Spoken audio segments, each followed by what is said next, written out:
Hey there, welcome, welcome. I'm so glad that you're here. I'm Priscilla, and this is The Chat with Priscilla. We just kind of chat around here about good stuff. Today's going to be a great opportunity for you to hear about an organization that is making incredible changes in the lives of young people all over the world, really. Nancy Alcorn is here. She's the founder of Mercy Multiplied.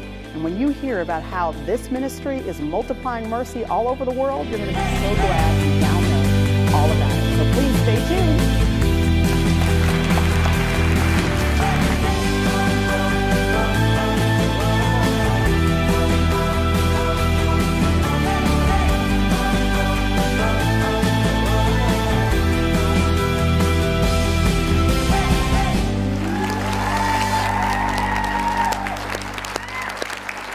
I am glad that you are here. So glad that you are here, and so glad that all of you in the audience today are here as well. I'm going to be able to introduce you to a woman that when I first met her about 7 or 8 years ago, I was blown away.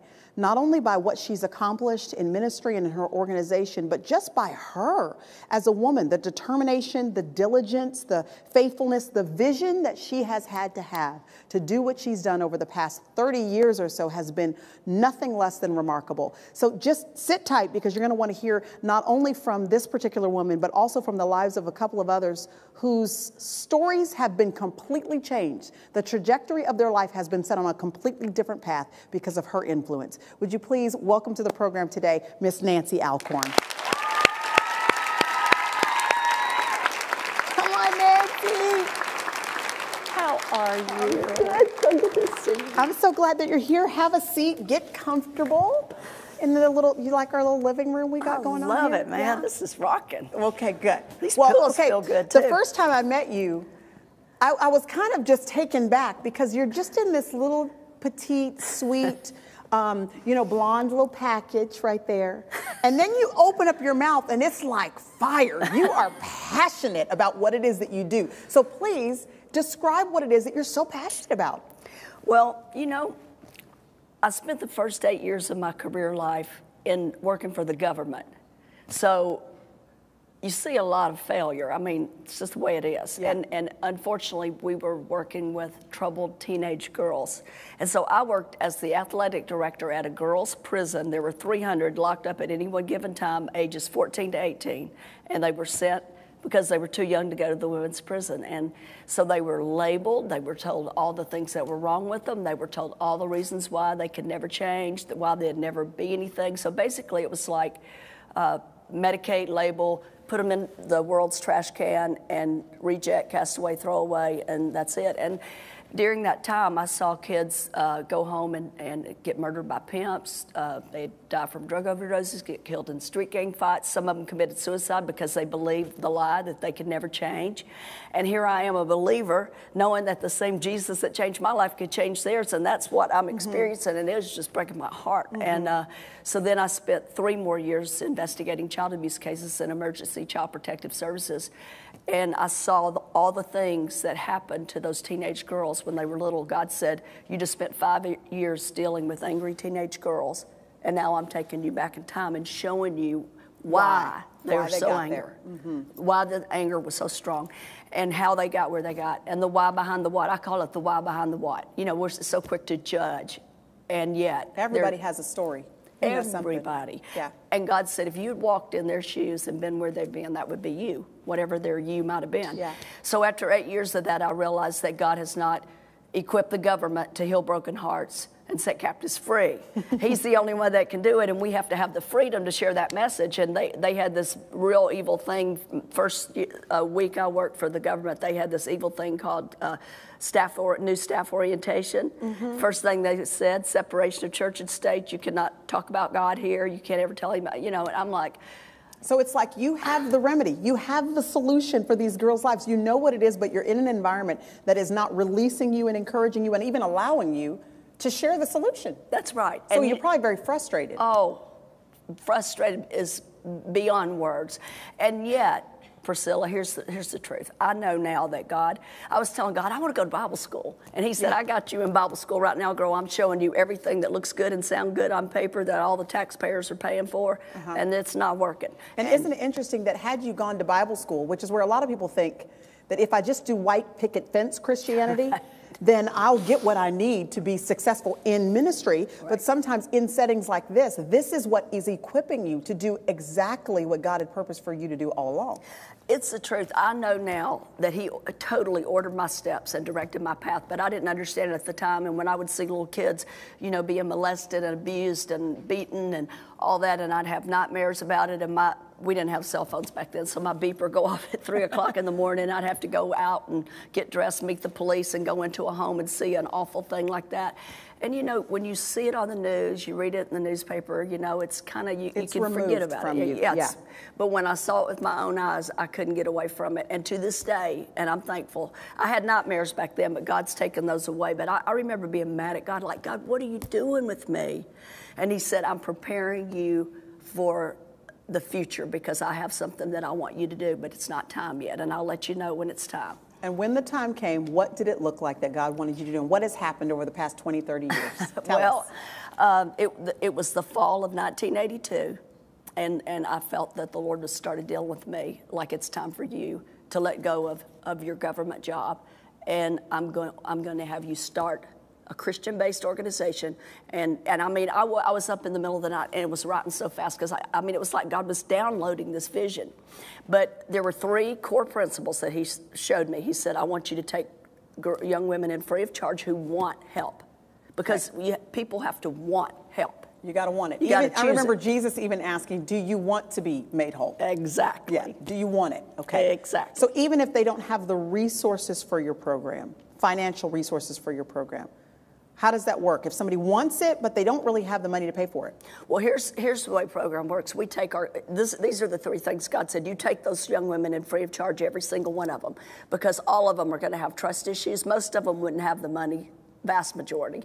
And even the ones that do, they need to know it's not about their mom or dad's checkbook. Mm-hmm. It's about them, and they need to be able to trust you, and they need to be able to look from every angle and see nothing in it except that you genuinely care. So you founded Mercy Multiplied. Mercy Multiplied, yes.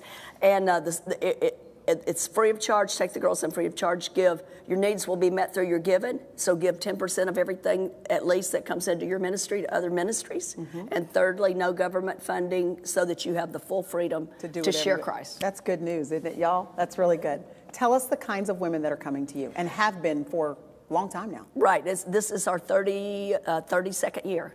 So you've literally given your whole life to this passion that God placed in you. I have. And you know what? I'm more passionate today than I've ever been because of what I've seen happen. Okay, tell us. We want to hear some stories of what you've seen that happen. Have been transformed. Okay, we deal with girls coming in with addictions, severe sexual abuse, sex trafficking, unplanned pregnancy. We have a licensed adoption agency if girls want to choose that option. If they want to choose to parent, we help prepare them for that. We have girls that have self-harm issues, girls with severe eating disorders. We have one girl, in fact, who came in with a severe eating disorder, and her parents were from Texas, and they were kind of a well-to-do family, so they had paid literally hundreds of thousands of dollars for her to go to the best treatment programs. Mm-hmm, mm-hmm. And so the doctor said, well, your daughter will probably end up dying from this eating disorder, but if she ever does manage to get over it, she's destroyed her body. She'll never be able to have children. So fast forward, that was in 2003. Fast forward to today, she went home, God totally healed her. She got over the eating disorder. She went home, got planted in the local church, met this young man. They did it all the right way, waited, till they were married. But boy, after they got married, I mean, they figured it out real fast because she just gave birth to baby number 7. So her body's obviously healed and working. Yes, it's working just fine. It's all working good. Well, that's wonderful. And the thing is, you see so many success stories like that. This is what I love so much about Mercy Multiplied and why I wanted to introduce Nancy to all of you, is because this is a program that works. There are so many success stories, some of which we have right here in this room with us today. Yes. Women whose lives are completely revolutionized by what you were doing. So when a woman enters the program, what does her treatment look like? Okay. Well, the fun thing for me to answer that question, and I know you'll totally agree with what I'm about to say, but the programs they've been to, they really are treatment programs. They treat symptoms. Right. But what God does is he's an inside guy. He comes on the inside of a heart, and he heals the wounds. He heals the brokenhearted. He breaks off those chains, and he brings transformation. And it happens through, I mean, you're one of our teachers, Priscilla. I mean, we show your videos in every home we have in the United States. You're teaching videos and in the homes we have in other countries. And you're a regular part of our faculty, so you're probably going to start sending me an invoice, you know, to put you on sale. Put me on the payroll, Put you girl. on that payroll. Yes. How many houses do you have around the country and the world? Well, we have 40-bed facilities in Nashville and Sacramento, California, and then in St. Louis, and then our first home is a smaller one, 20-bed facility in West Monroe, Louisiana, home of Duck Dynasty. Many people now know where that is. They used to go, "Where's that?" Yeah. You know, now they'll say Duck Dynasty. But and those wonderful folks have gotten involved in providing support, and Miss Kay comes over and hangs out and loves on the girls and has Bible studies and brings all her friends that are in her Bible study. So there's a lot of fun things like that happening. But anyway, and then we have a home in the United Kingdom. We have a home in Vancouver, Canada, and New Zealand. And you have a home in Nashville. Yes. Oh, yeah. I have a big 40-bed facility here in Nashville and a 3-story office building where we do all of the officing, the business side for the whole international part of Mercy Multiplied. And what I found really interesting about, you know, the more I've found out about Mercy Multiplied and have talked to you about it, I really have found interesting the detail that you have taken in the kind of food these women are eating, how they are, the arrangement of where they are sleeping and how they are sleeping, the job training that they're getting. So just talk a little bit about the kind of detail to attention you have put into how you're treating these women once they come to you. Well, you know, it's one thing, you know, it's one thing to say to a young girl, you know, you're loved, you're forgiven, you're valuable, you're treasured, you're a daughter of the King. But if that's really true, I'm sending her a double message if I put her in a bed that somebody threw out of their garage because it wasn't good enough for their kid to sleep on. Mm-hmm. So what we tell our supporters is, you know, we would not want any of our girls to sleep on a bed that you wouldn't want your daughter to sleep on. Not that we're not grateful for anything that comes our way, but I told God from the very beginning, if you're asking me to do this, then I want to be able to do it with excellence. I want the girls to walk through that door, and we've literally had girls from the streets walk through that door and just start sobbing because they can't believe how beautiful everything is. I mean, it's beautiful furniture, it's beautiful beds, it's trained staff, it's food that is, you know, these girls have depleted their bodies with drug addictions and eating disorders and all just the rough lifestyle that they've lived and just not taking care of themselves. And so we have a nutritionist, we have a nurse, you know, it's about healthy, organic, good food and people believe in that. And we even had a couple in Nashville recently who own an organic farm, and they just came out and just said, we're going to keep doing this. We're going to keep sending all this fresh food your way because they realize that it's helping bring healing to the body. Only God can heal the heart, but the body needs to be healed too. There's a reason why that girl just had 7 kids. I mean, she had to get it all right, you know. Yeah. And God, I believe supernaturally, God touched her and healed her because he said, by my stripes you are healed. But also, we help a girl learn life skills. We help her nutritionally. We have a lot of young girls that come through the doors, and unfortunately, they've never had a parenting, so they don't even know how to wash a load of clothes. We have to teach them how to do that. So it's like the spirit, soul, and body, everything that a young girl would need to know, and we want her to feel loved and treasured. And so we tend to those details. We try to help them get a vision for their future. We say, look at it, your past doesn't have to destroy your future. God has great things in store for you. You can become anything you want to be. And we have Mercy Multiplied is girls that have received God's message that are out there multiplying it in the lives of other people, and it is so fun to watch. Well, you know what, Nancy, if you just had a little passion, it might be effective. It might be a little bit more effective. When we come back, we're going to meet a woman whose life has been affected and changed and impacted by Nancy Alcorn and Mercy Multiplied. We'll be right back.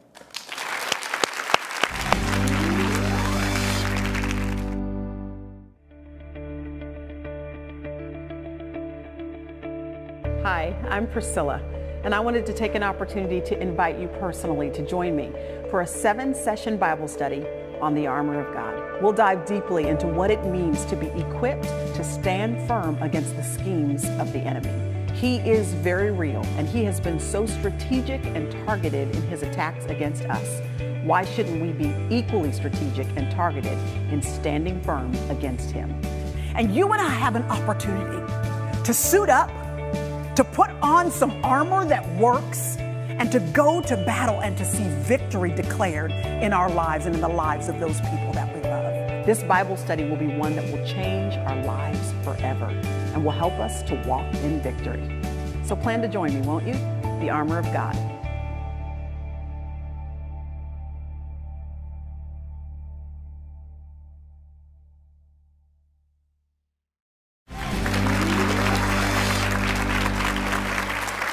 Hey, welcome back. So glad you have stayed tuned because you are joining us to meet up with Nancy Alcorn, who is an incredible woman who has changed and affected many people's lives, not the least of which is my own. My life has been so impacted by her. And she's also written this book, Ditch the Baggage, Change Your Life, seven Keys to Lasting Freedom. And who of us does not want lasting freedom? And so she teaches it, she lives it, she passes it on. Kay Robertson, the co-star of Duck Dynasty, says this: Nancy Alcorn gives practical and easy to understand lessons for anyone seeking lasting freedom. Take a step onto the path towards peace and hope and get this book today.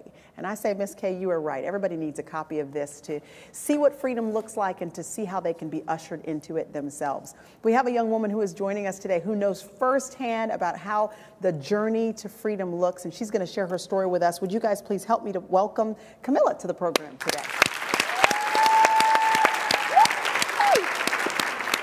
Hi, Camilla. Hi. You look good, girl. Thank you. And you have had quite a little change in the trajectory of your life as well, right? Because of coming in contact with Nancy and Mercy. Absolutely. Absolutely. Okay, Yeah. we want to hear the story. Just tell us kind of what your formative years look like and what path that led you down and then how you ended up connected with this ministry. Sure. So growing up, I grew up in the church. My father is actually a pastor, and he was relatively well known in the community. He had an opportunity to be on programs such as Face the Nation, worked with ministries, Prison Fellowship with Chuck Colson, and just very respected and held in high regard. So I respected him, looked up to him tremendously, but behind closed doors at home, there's a lot of verbal abuse and emotional abuse because he came from an abusive environment. And he never really dealt with that. And so just growing up, I kind of figured out or learned that, okay, don't really talk about that outside of the home, but this is kind of the way that it is. And so throughout the course of over the course of a few years, he would make periodic threats of committing suicide. And so I didn't really understand what that meant, but when I was about 9 years old, my mom decided to leave him for the final time. And about 2 weeks later, he ended up hanging himself. Really? Yes. So you lost your dad to suicide. So I lost my dad to suicide, and I didn't really know how to conceptualize that because I was 9. So I just, okay, just go on with it. And from that point, on, things just systematically got worse in regards to just emotionally, I was really shut down. My mom tried to put me in different programs as far as counseling and things like that, but initially I didn't want to go. And then as I proceeded through middle school and into high school, I'd been to numerous counselors. I'd been diagnosed with every type of label that you can possibly imagine, and I just took those on as who I was. And so you're hearing people label you and you're assuming, okay, this is who I am. Right. So I just might as well act in the way that is congruent with what they're saying I am. Absolutely. Okay. And so at the time, I was still going to church and things like that, but when I would hear about Jesus or God, all I could do is equate it to what I saw in my home, and I didn't get what that meant, and I was really angry, and so I took on what they told me that I was. So by the time I was in high school, I myself had actually been institutionalized 3 times for attempted suicide. And by the time you were in high school, could you tell me what you think the top factors were that led you to that point of desperation? Because you can feel hopeless and be emotional and be discouraged and be down and depressed even, but it's another level of desperation that causes you to actually get to the place where you really just want to end your life, not once, not twice, but 3 times. Can you describe what that feels like to be in that place? Just darkness. I I felt like an ache in my soul, and I saw absolutely no way to escape that. Plus, I have a doctor, someone, you know, he's got degrees on the wall, he's gone to school telling me that I'm always going to be this way. And I mean, okay, what? You know, why would you want to live that way? And so I just felt hopeless, and I figured, you know, what's the point of being here? Mm-hmm. So 3 times you try to take your life, obviously, weren't successful. And then what happens from there? So from there, I graduated high school. I proceeded to, you know, move on to the college realm, and just partying escalated, got involved. And at this point, I'd been involved with numerous relationships, but I began hanging around a drug dealer, and we became involved, and he was very abusive. And physically abusive? It got to that point. It did. But primarily it was the psychological, verbal abuse, emotional abuse, and I ended up getting pregnant by him, and I ended up having 2 abortions. And so you take on the pain of your dad and all these different things that have happened, and you add that, it's like, I mean, if you didn't think that the shame and the guilt could get any lower than that, it did. And at that point, you know, I really didn't know I was just existing, you know. I had no value in myself as a person. And how old were you at this point? I was about 23. And you were in college? I'd actually decided to not pursue school at that time, Okay. and I was just pretty much in the party scene. That was my life at that point. Okay. And so then after you reach 23 years of age, so you're an adult, you've chosen a lifestyle where now you are not just dating this drug dealer, but I'm assuming you were taking drugs. I was smoking marijuana. Yep. Pretty, like, that was the daily. And then I was abusing alcohol. So that was pretty much my life. And then one day, do you overhear about Mercy Ministries? Not exactly, actually. I was a bartender, and I ended up getting fired one day. And the reason why that's significant is the very next day I was sitting and watching TBN, which was like a miracle in itself, because why would that be on? Why in the world is that on? And there was 2 pastors on, and they were like, you know, if you want to accept Christ, say this with us. And I was just like, all right, whatever. And that's pretty much how I decided to become a Christian. And I joke because my roommate at the time, like, she wasn't a Christian. And then after that, I was always watching TBN, and she like moved out 2 weeks later, and she's like, I don't know what's going on. But so at that point, I started going to church, and things got a little bit better. But there was, you know, there's a lot of work to be done. And so I prayed one night specifically, not knowing about Mercy. There's got to be a place that I can go free of charge to get help, because I knew that I needed help, and I wanted help, and I was hungry for it. And so, but you knew that if you had to be able to afford expensive help, then it was going to shut you out right away. Right. There's no way. Yeah. And so about 2 weeks later, I got a Joyce Meyer magazine, and Nancy was inside. And so I applied. I got the application. I started the process when I was 24, and then I decided not to go. I was like, I'll just figure this out. So, can I ask where your mom was during all this time? Sure.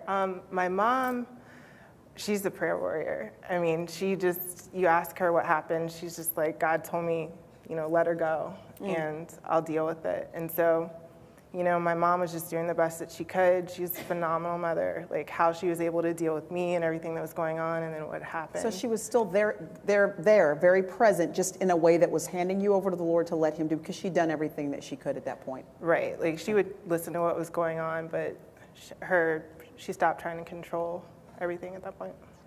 Okay, keep going, come on, we're enjoying it. Let's see, so I, you know, through about 24 to 28, I, you know, was working. I was able to function. I became very good at having that facade. Like, if you were to meet me, unless you kind of did a little bit of digging, for the most part, you couldn't really, at least I don't think people could really tell what was going on. So you knew about Nancy at 24, started applying at 24, right? But then went through 4 more years of living the way you were because you just didn't want to take that step and go. Pretty much. Okay. Yeah. When you look back, why do you think that was? Pride. Yeah. It was a big one. Yeah. So. Then what happens at 28? When I was 28, I had a just really bad night. I had gotten in an argument with my boyfriend at the time, and I ended up getting so upset. I went over to a friend's house. I hadn't smoked marijuana in years, and I knew that she had it, and I ended up smoking it. And I coughed so hard. I was just like gagging. I couldn't breathe. I ended up hugging a toilet. And I just had this epiphany. I was like, I'm 28 and I'm hugging a toilet.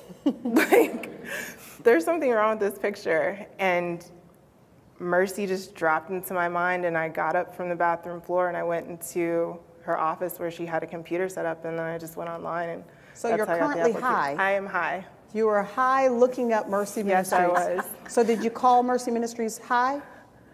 I might have, I don't remember. But I don't remember. So after you entered the program, how has your life changed? Gosh, I don't really relate to everything that I just went through, because God's just, I feel like I had the same body, but he took out the person that was inside and put a new person inside. That's really the only way that I can really describe it. So you almost feel like, as you're talking about this to us, you almost feel like you're talking about somebody else. Absolutely. Like that wasn't even me. Right.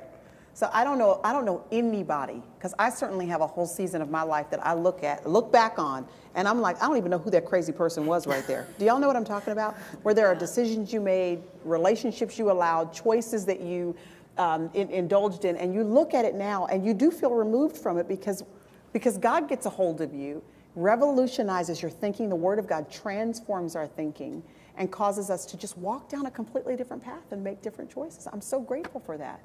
And what have you seen, the change in her from the time that you first met her till now? What are the words of encouragement you would speak over her life that are so contrary to what she was labeled when she was little? She is, well, for one thing, she's a tremendous gifted speaker. She's traveled and spoken with me in conferences, and she's confident, she's bold, she is so humble. She said prideful a while ago, filled with humility. She made a total commitment to God and knew that she was not going to settle for less than God's best, and God sent her a wonderful husband. And you've been married how many years? 4 years. 4 years. And he loves her, he supports her, he knows everything about her past, and he thinks she's the most beautiful, gorgeous thing he's ever seen. And they had the best relationship, and they'll come. That's what's so cool about these girls coming in free of charge. Then they have their own business, and they become monthly partners with us, and they're giving back so that other girls like them can get the help. Well, listen, you are a beautiful picture of what freedom looks like, don't y'all think? Beautiful picture of what freedom looks like. We're so glad that you shared your story with us. And listen, if you need more information about how to get free and be free and stay free from any issue that might be just troubling you in your life, that you might be addicted to, hooked on, a habit, a lifestyle, a substance, anything, listen, you can be free too. And I know that Nancy Alcorn's book can begin to help you with that, but also know that Mercy Multiplied is a ministry that really can change the course of your entire life. You're going to want to click on the links that we have given you for Nancy Alcorn and for Mercy Multiplied, so that you can learn more about them, not only if you're in need of help, but if you just want to support a great ministry, a great organization that is worth investing in financially and in your time, volunteering, in prayer. All of that goes into making this ministry exactly what it is, a ministry that has changed thousands of lives. Thank you so much for joining us.